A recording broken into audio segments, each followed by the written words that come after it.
स्थापकाय च धर्मस्य सर्वधर्मस्वरूपिणे स्थापकाय च धर्मस्य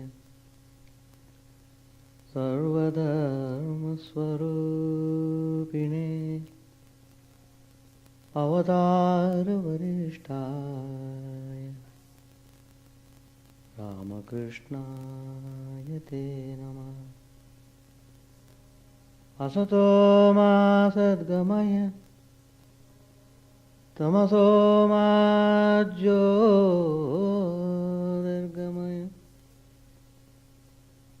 मृत्योर्मामृतङ्गमय। ॐ शान्ति शान्ति शान्ति। Let us offer our salutations to Sri Ramakrishna, the embodiment of all religions, the Supreme God incarnate. Let us pray to Him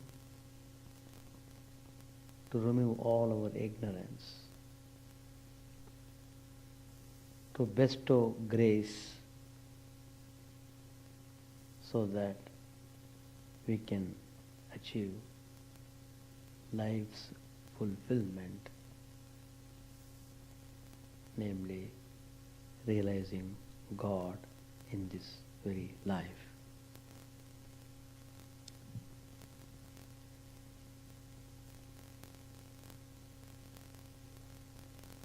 Sri Ramakrishna was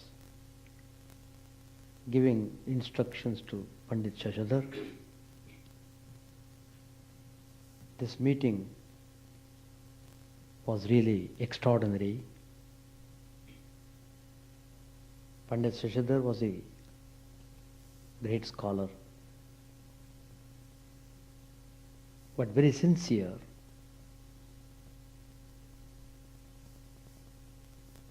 Man of integrity. Sri Ramakrishna was greatly impressed by him. So, he himself went to meet him to give right direction to his life's journey.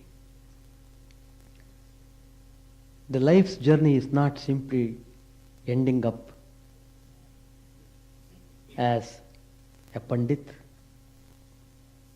or as some professionalist. No. Life's journey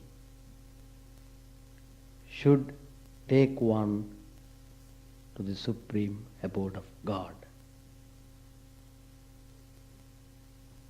To reach that supreme abode, that is the life's fulfillment. If that is not achieved, that means your life has not been used properly in that direction. That means you need to take some more life. Be prepared to come again.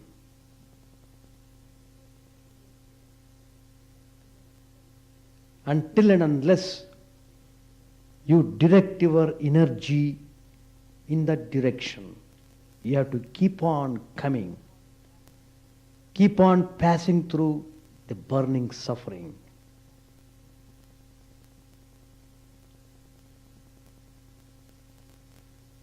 And Sri Ramakrishna, the great spiritual master, he is giving instruction to Pandit Shashadhar. Through him, we are fortunate to get all those instructions. Spirituality means practical life. Spirituality means love of God.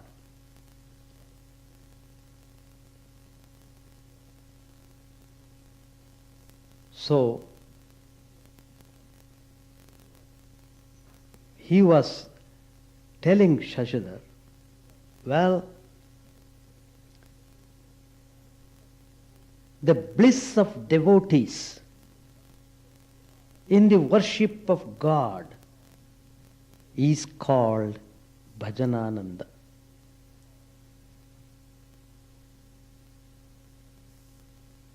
Worldly people keep themselves engrossed in the joy of sensuous objects, keep themselves engrossed in the joy of lust and gold. Their whole life is lost in that mess. They make a mess of it. So Sri Ramakrishna is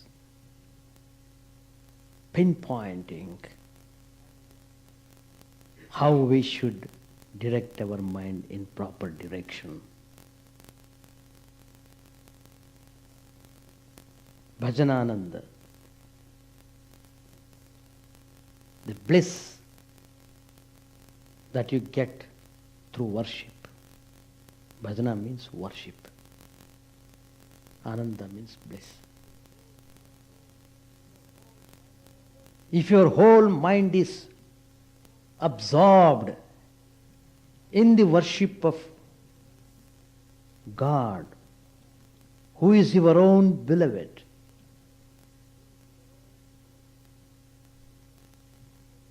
the result would be bliss. Sri Ramakrishna explained it. What do you get through worship?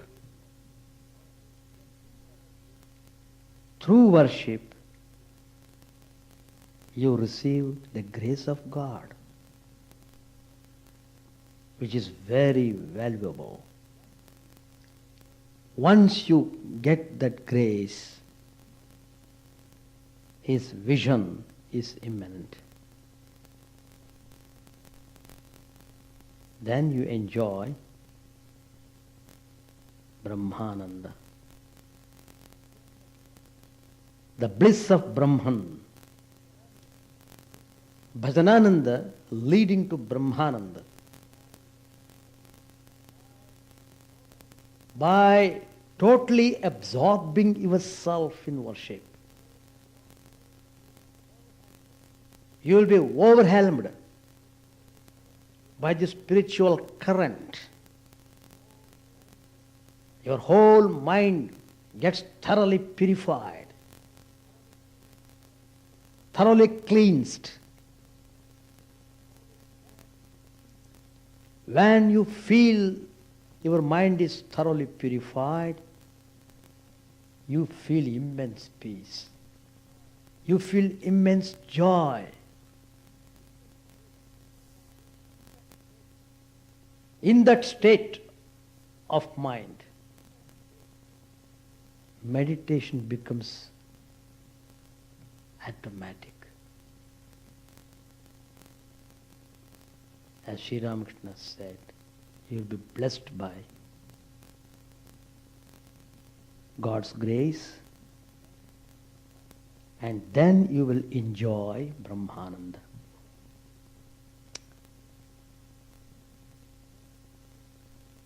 Don't think worship has no value. Don't think worship is mechanical. That way I should say even your meditation is mechanical. You may be simply sitting here. Your mind is dancing somewhere else. You may be working in the temple, but your mind may think all sorts of dirty things. So, if that is the state of your mind, then whatever you do is mechanical only. That means you have to do consciously. You must be aware of what you are doing. You must be aware of what you are thinking. And you must be cautious, as I said in my last class. We are so careless. We are extremely careless, I should say. In the matter of spirituality, it must be opposite. You must be extremely cautious. Not 95% cautious. No, 100%. That's very, very important. To guard your wretched mind. Mind is called wretched because it runs to unwanted places. It hankers after unreal things. It harbors jealousy, hatred, anger, and so on. It makes your life miserable. Not only that, it ruins your life. So, it is important that you must be completely aware of the function of your mind, how your mind is behaving.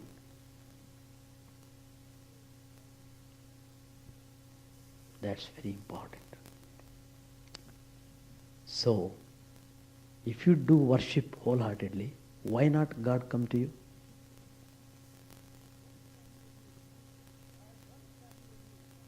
God runs after you. It is not you running to God. God is running towards you. That you will understand if you worship God wholeheartedly, with full awareness, with extreme cautious. So, that's the beauty of worship. Don't simply pass a sweeping remark, oh, worship.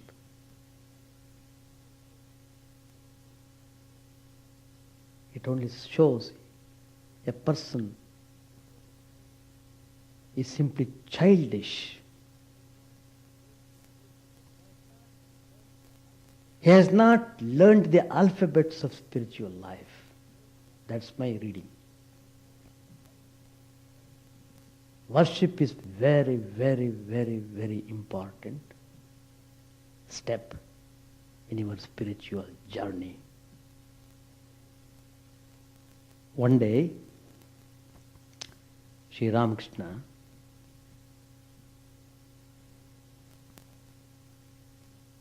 went to the temple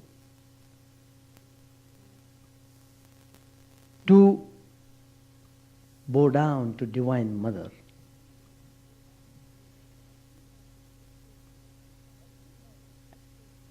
As soon as he looked into Divine Mother in the temple, immediately he went into ecstasy. Instant. What provoked him?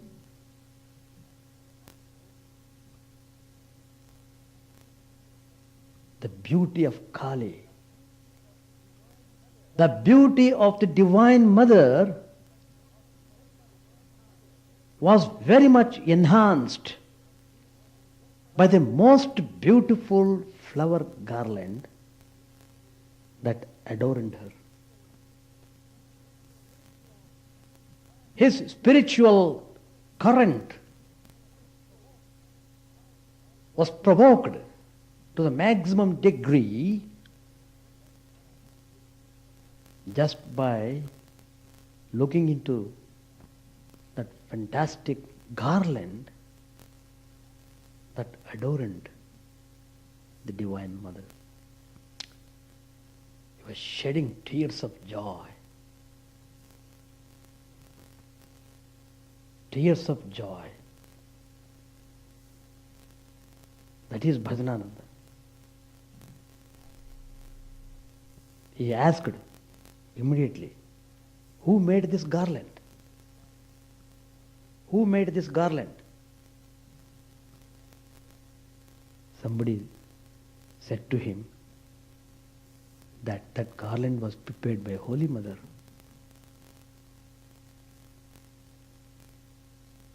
Sri Ramakrishna was thrilled. He said, "Go and bring her immediately. Bring her as soon as possible." She came.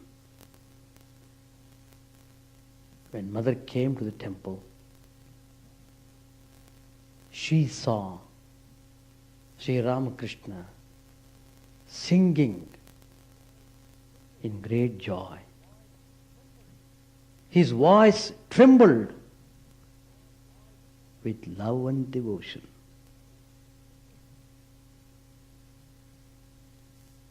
That is the experience of Bhajanananda. How that garland was made. It was a big garland made up of 7 strands with some jasmine and red flowers in between, properly arranged. Then Holy Mother had soaked that garland in water in a stone bowl, and the buds quickly turned into full blossoms. That garland was put on the Divine Mother. It was looking so beautiful. Sri Ramakrishna expressed his full satisfaction. Just by seeing the garland, he went into ecstasy. It is not simply throwing the flower. Out of love and devotion you do. You offer it, God accepts it. And He gives you a great reward, the reward of joy.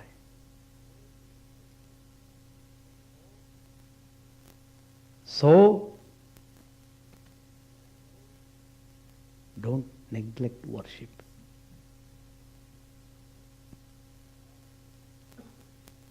Have clear understanding of the concept of worship. Don't jump to making sweeping remarks. Worship helps greatly in unfolding your spiritual potential.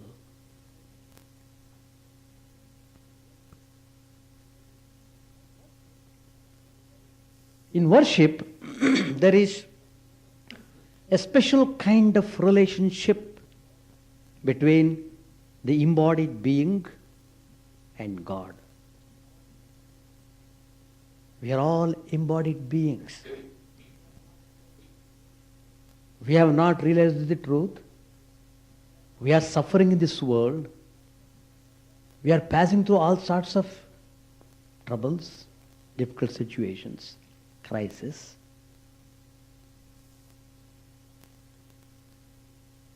So,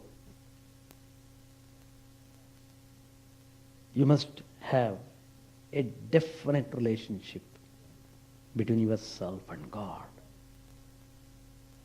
Duality, it helps greatly. Though I am that supreme Brahman, part and parcel of that Brahman, no doubt it is true. But till you realize that state, you have to pass through different stages of spiritual evolution.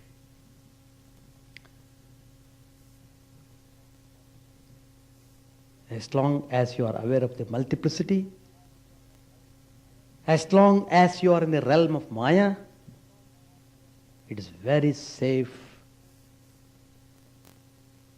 to rely upon God,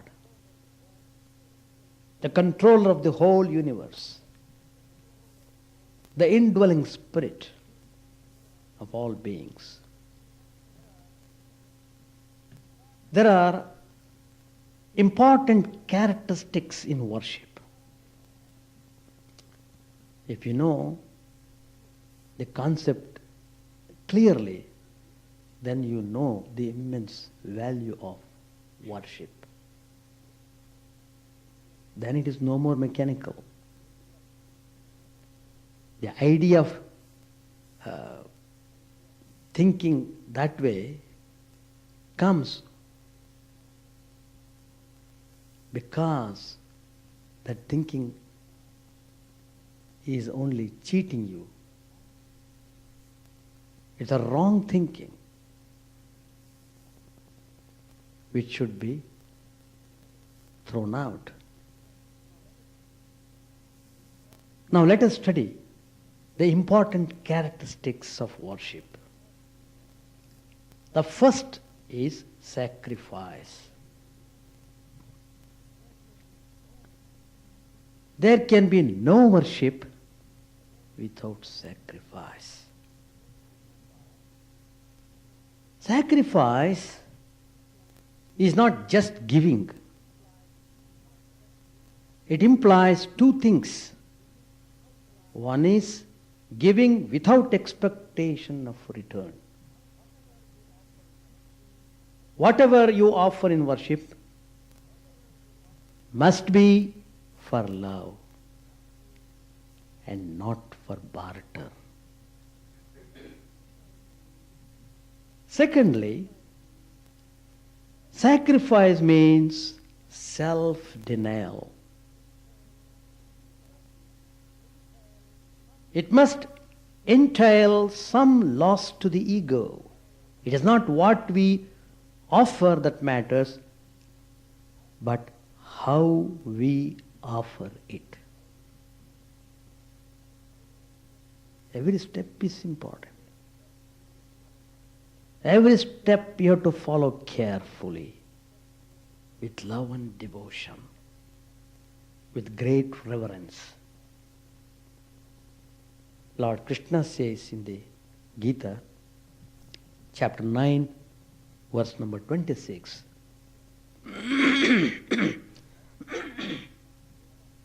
Patram pushpam phalam toyam yome bhaktya prayachati tadaham bhakti upaghratam asnami prayatatmanaha.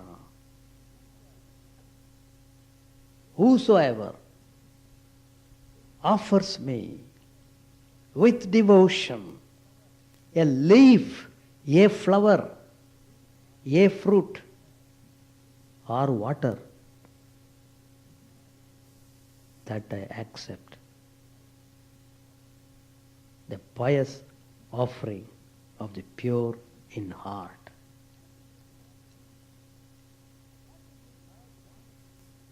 What does the Lord want from you? The Lord, endowed with infinite powers and splendors, asks only love from his devotees. And in return, rewards them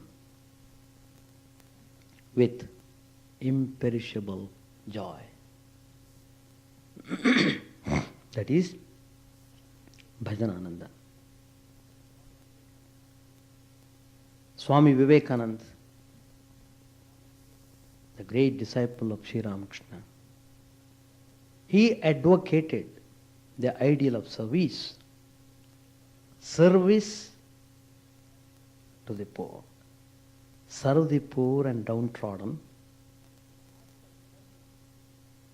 The act of serving becomes spiritual discipline. The service becomes worship of God. From a spiritual point of view, the basic idea behind sacrifice is selflessness.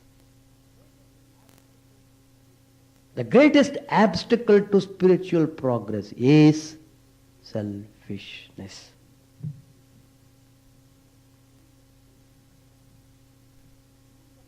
So, giving up selfishness is the true meaning of sacrifice. What is the cause of selfishness? Ahankar, the ego. The great teachers of bhakti taught the best way to get rid of egoism and selfishness. That was to surrender oneself to the will of the Supreme Self or God. The very word sacrifice implies a certain amount of deprivation and suffering. In its first 6 chapters, especially in the 4th chapter of the Gita, Lord Krishna emphasizes on sacrifice. But in the next 6 chapters, the emphasis is more on self-surrender. However, the idea of giving is common to both sacrifice and self-surrender.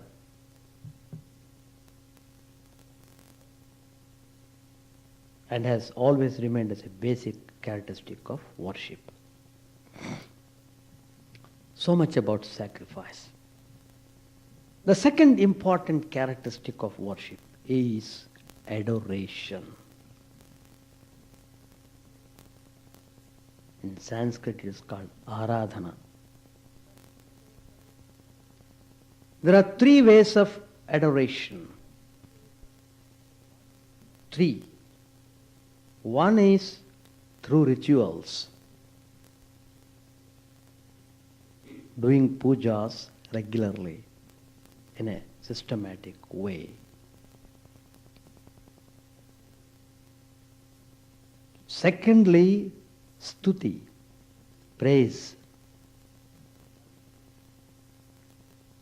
Thirdly, kirtan, singing.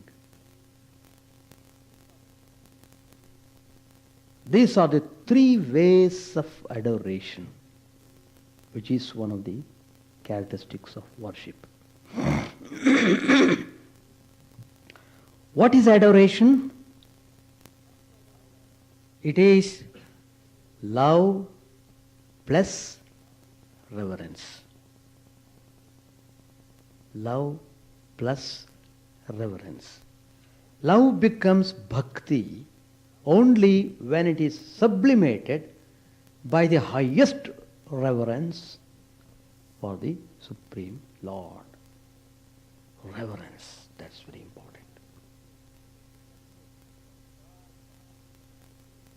You must guard that. You must watch yourself whether you are maintaining that reverence to God, whether you are maintaining that reverence to your Guru. You must watch it.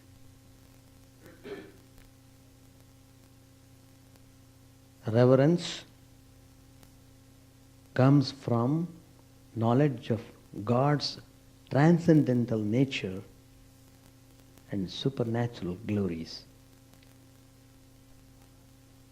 That is Mahatmya Jnana. Mahatmya Jnana. It is this Mahatmya Jnana that distinguishes love for human beings from love for God. To take an example, probably you have read Lord Krishna's life story, which comes in Bhagavad. There the gopis are well known for their love and adoration to Lord Krishna.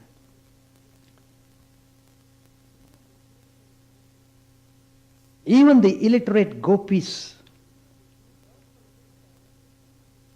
whose love for Krishna is said to mark the acme of devotion, they were fully aware of their beloved Krishna's transcendental nature. They were completely aware of that fact. They did not look upon Lord Krishna as just a man.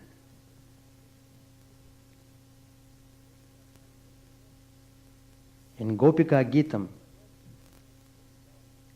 there is a verse where the cowherd women tell Sri Krishna, Nakhalu Gopika Nandano Bhavan Akila Dehina Mantaratmadrik.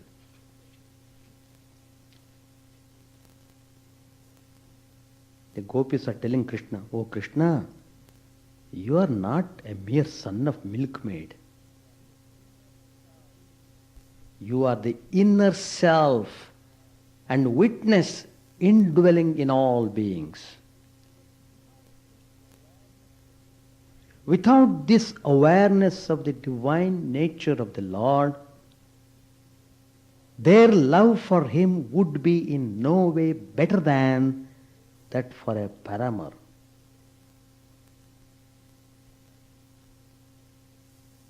Narada Maharshi says in his Bhakti Sutra, Sutra number 23, he says, Tadvihinam jaranamiva. It means, if the gopis did not have that knowledge that Krishna was God, then their love would have been similar to the base passion of a mistress for her paramour. In the next sutra, Narada Maharshi says, Nastyeva tasmin tat sukha sukhitvam. It means, in lust, there is only the desire for one's own pleasure. One's happiness does not consist in making the beloved happy. The nature of love is divine,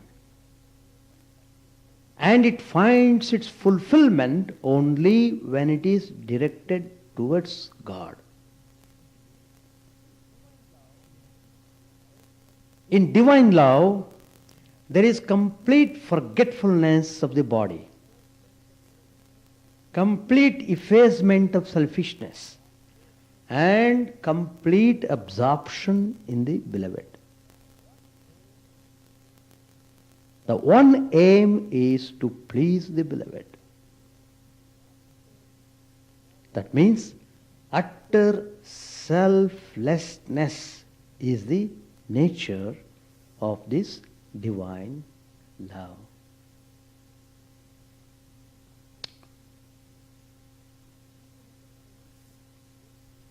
In Hinduism, adoration takes the form of chanting the names of the Lord. This is not vain repetition.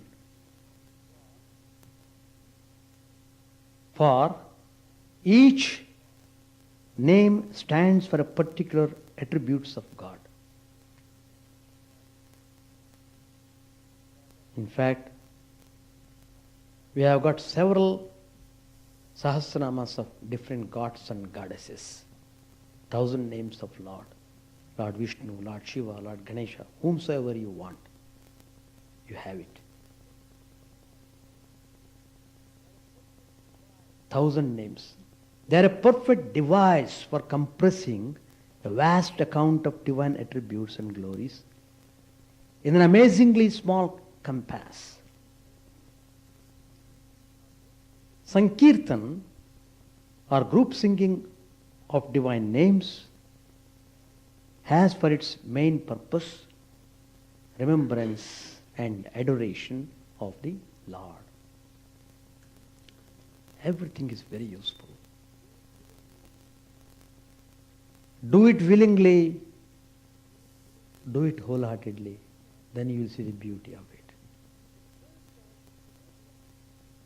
The third characteristic of worship is sacredness. One is sacrifice, second is adoration, third is sacredness. The third characteristic of worship.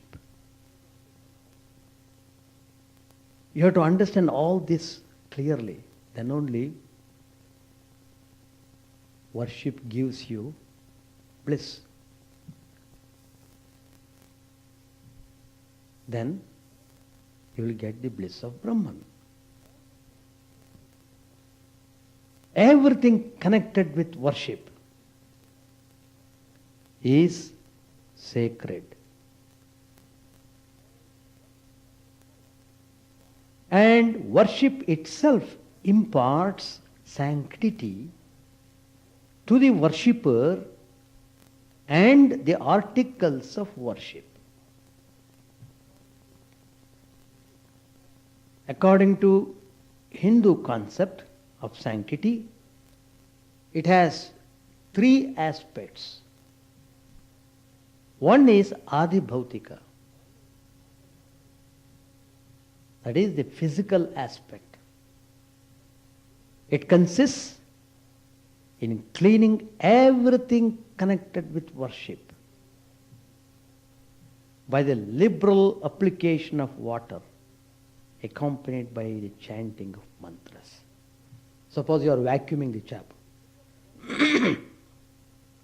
It becomes worship when you are vacuuming the chapel by chanting the name of God.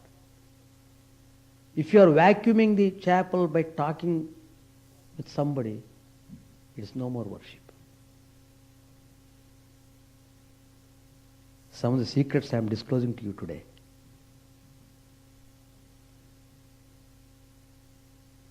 Use it properly. Whatever you do, let it become true worship of God. So, you have to repeat the mantra.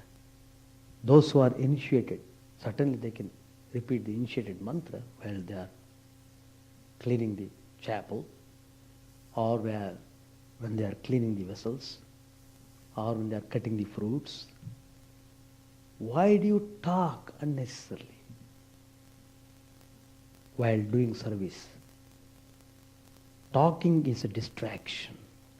It distracts the mind away from the service. When you are doing service of God, your whole mind must be centered around that act of service. You must never allow the mind to distract in any manner. That means you have to be watchful.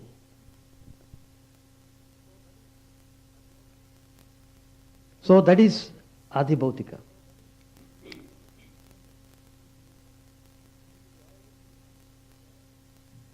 Cleaning everything connected with worship, all the time chanting the mantras. Sometimes those who have learned some hymns, they chant some hymns, quite all right, perfectly all right. And some people who have learned Vedas can chant suktas. Wonderful. So it must be associated with spiritual thought, spiritual current. The second is Adhidevata.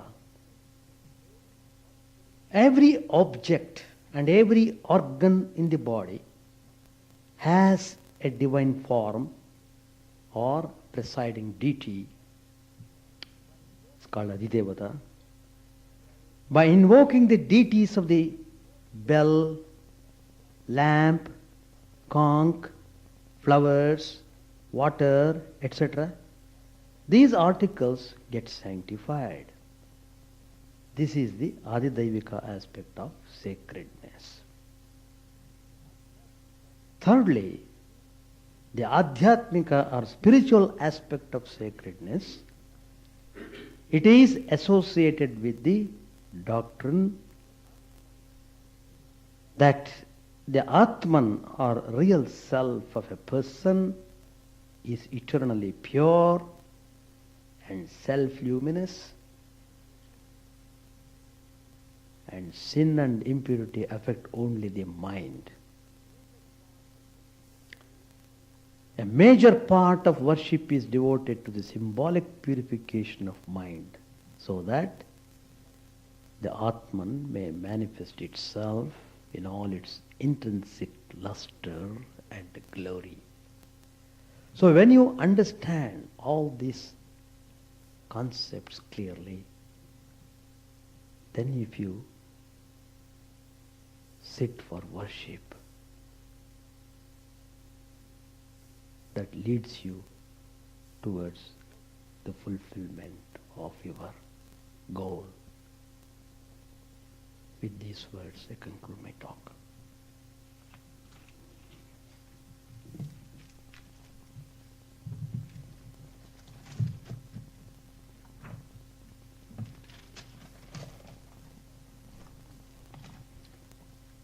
We have finished the chapter 25, a long chapter. Of course, there were many points which I have discussed.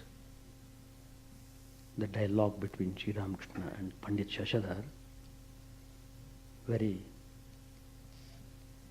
interesting chapter.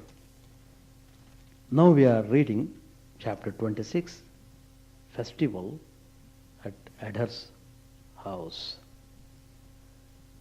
Sri Ramakrishna was sitting in his room in the temple garden at Dakshineshwar after his midday meal. A party of bowls from Shivapur, several devotees from Bhavanipur, Balram and M were in the room. Rakhal, Latu and Harish were then living with the master. They too were present. The master began the conversation by addressing the bowl musicians from Shivapur.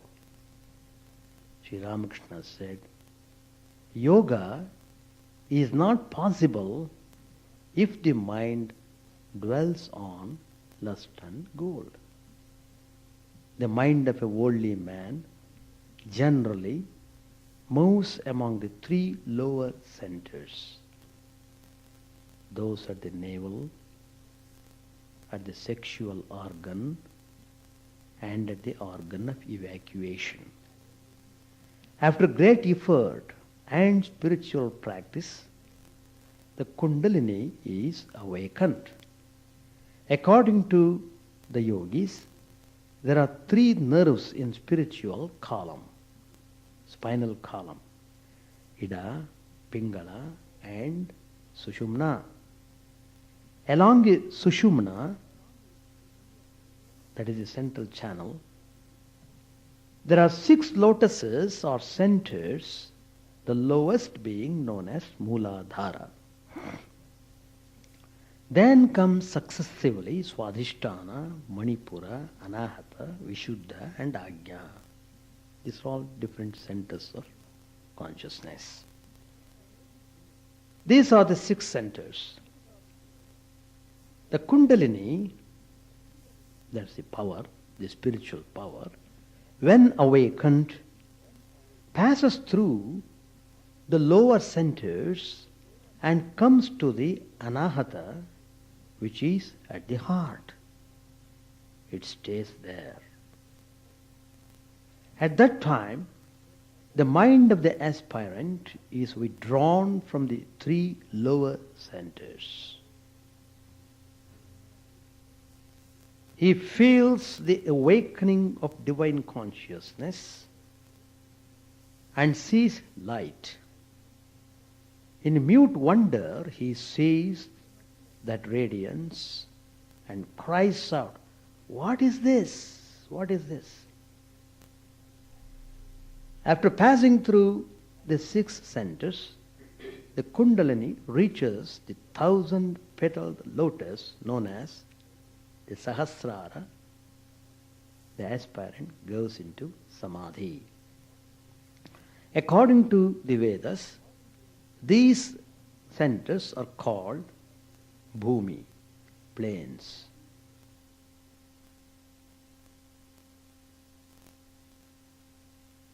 Known as Vishuddha is the fifth plane. This center is at the throat and has a lotus with 16 petals. When the Kundalini reaches this plane, the devotee longs to talk and hear only about God. Conversation on worldly objects, on worldly subjects, on lust and gold causes him great pain. He leaves a place where people talk of these matters. Then comes the sixth plane corresponding to the center known as Ajna. This center is located between the eyebrows and it has a lotus with 2 petals. When the Kundalini reaches it, the aspirant sees the form of God. But still there remains a slight barrier between the devotee and God. It is like a light inside a lantern. You may think you have touched the light, but in reality you cannot because of the barrier of glass.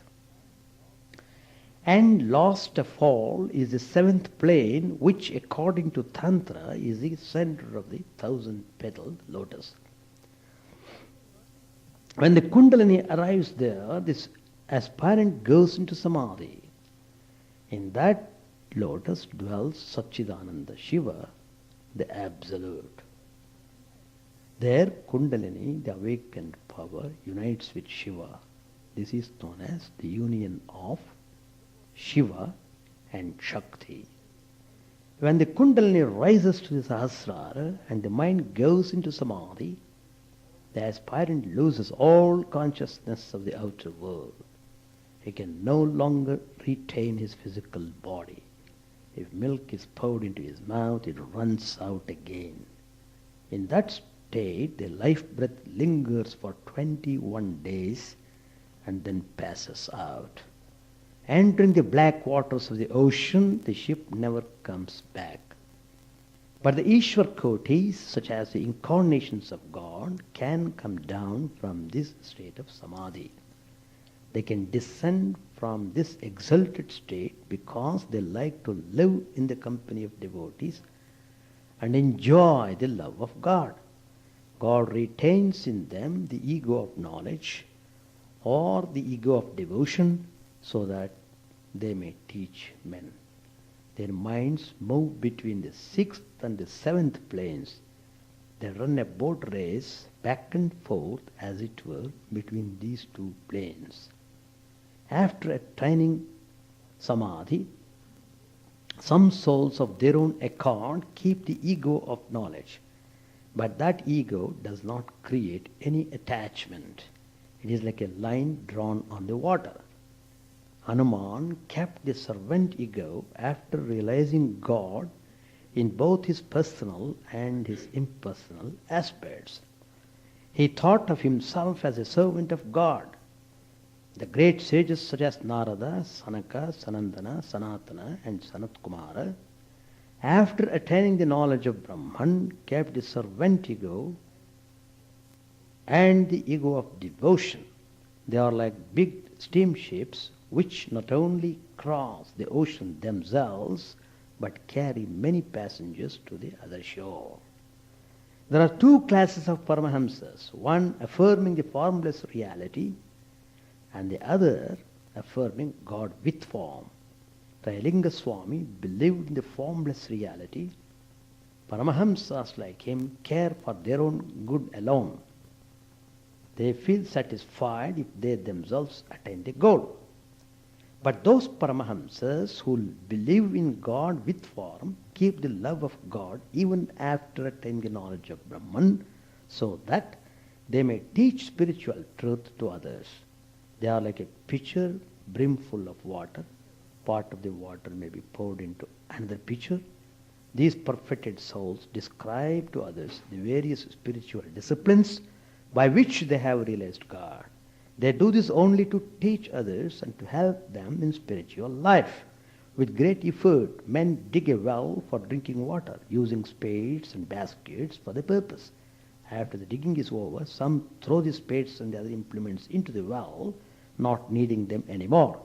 But some put them away near the well so that others may use them.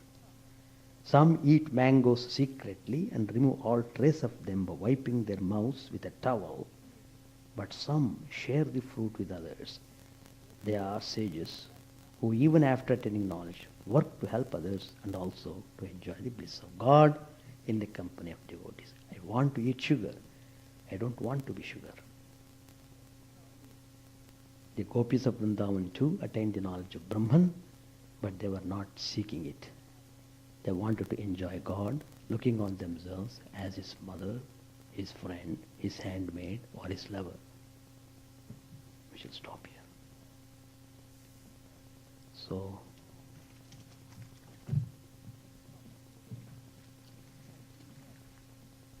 questions, discussion, comments, observations.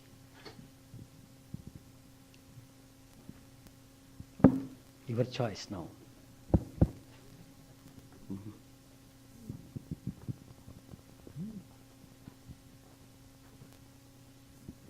Srinivas has something to say. Take that. So we are happy to hear you. Yeah.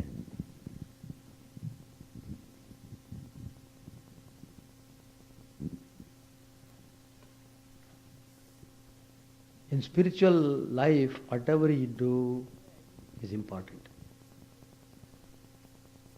Whatever you do, how you do it is important.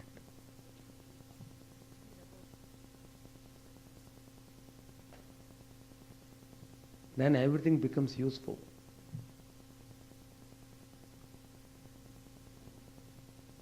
The spiritual life seems difficult because we don't follow the instructions carefully. We give reasons. Oh, I am like this, I am like that, I am like that. Big list of reasons. What is the use of reasons? The first lesson in spiritual life is stop giving reasons.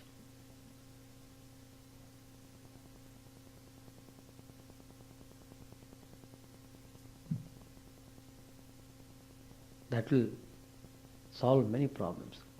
What is the use of trying to give reasons and trying to convince? You have to convince yourself. So spiritual life means how you do, in what way you do. So you have to watch yourself, how you are cherishing your pure love towards God. That's important. Everything becomes easy. Do it properly. Sometimes we may make mistakes. Who is free from mistakes? Tell me. As long as we are in this world, we are bound to make mistakes. There's nothing great. It's extremely natural. To make mistakes is extremely natural. But to correct them. Mistakes are done so that you can correct yourself and don't commit the mistakes again and again. Anyway, life is a continuous process. Spiritual achievement is possible only through spiritual discipline. Just a point. Yeah. My introduction to your questions is over.